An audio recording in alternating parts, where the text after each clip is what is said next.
For a year and a half, I've been doing a business that I love. I really love it. And it's not providing me with the financial part yet, and I know it will, and I'm wanting to know when will it happen. You know, I feel almost like I have a break on in myself.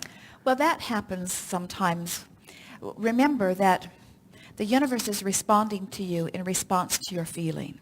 Mm-hmm. And so sometimes when things dovetail with a subject like dollars, a subject that you and almost everybody else has pretty well practiced the feeling of not enoughness around, what happens is things can go very well. It's as you say, I'm having a good time, things are expanding, I'm getting many new ideas, I'm feeling lots of energy flowing, but the dollars just aren't rolling in the way that I'd like. And we say it's usually because you've practiced for a while the feeling of not enough dollars. And so you really have to begin to imagine more dollars or get off the subject altogether. We want to be clear about that. You see, you do not have to launch an intention and then hold doggedly to that thought and only that thought in order for the universe to bring it in. It's not like casting out there with your great line and hooking onto this fish of something that you want and then having to keep tension on it in every moment or it will shake off and get away from you. It isn't like that at all.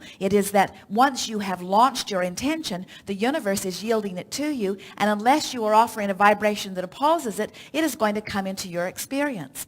So as you are moving through your experience and the idea of something that you want is born within you, you don't have to singularly think about that in order until it comes about. You can launch an idea and never think about it again, and the universe will yield it to you, because if you have gathered enough contrast to give birth to the desire, it is yours. In other words, and there's enough energy to bring it to you.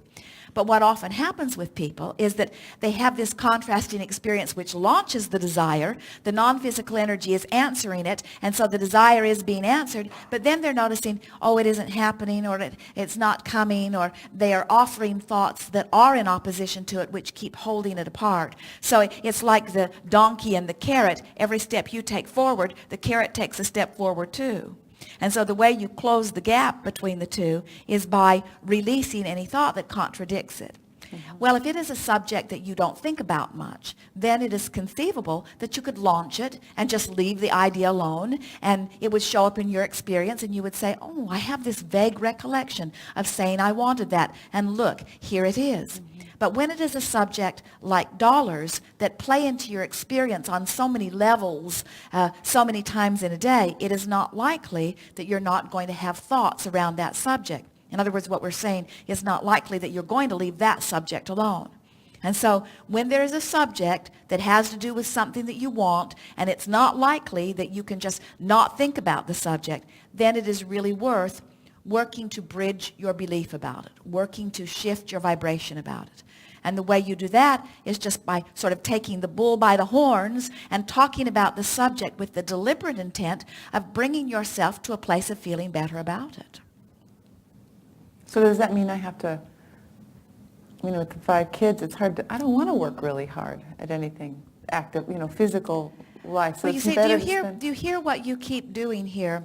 And you're not alone in this. You've already forgotten the manager, because all of this has been your responsibility. The 5 kids are my responsibility. All their happiness is my responsibility. Everything's my responsibility. I've got so much responsibility. I don't have time to do the things I really want to do.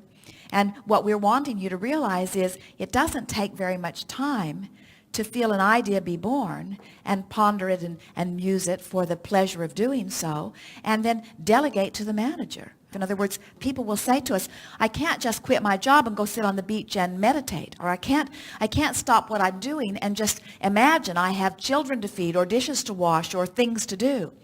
And we say, we're not encouraging you to stop the action part of your life. We're encouraging that you act just a little bit less and that you envision just a little bit more. What we would like to say to you is that there is power in lining up energy, the likes of which in your action orientation you don't really know. When you find a thought and you hold that thought purely for as little as 17 seconds, now there's a lot of power in the word pure, because pure means a not contradicted thought.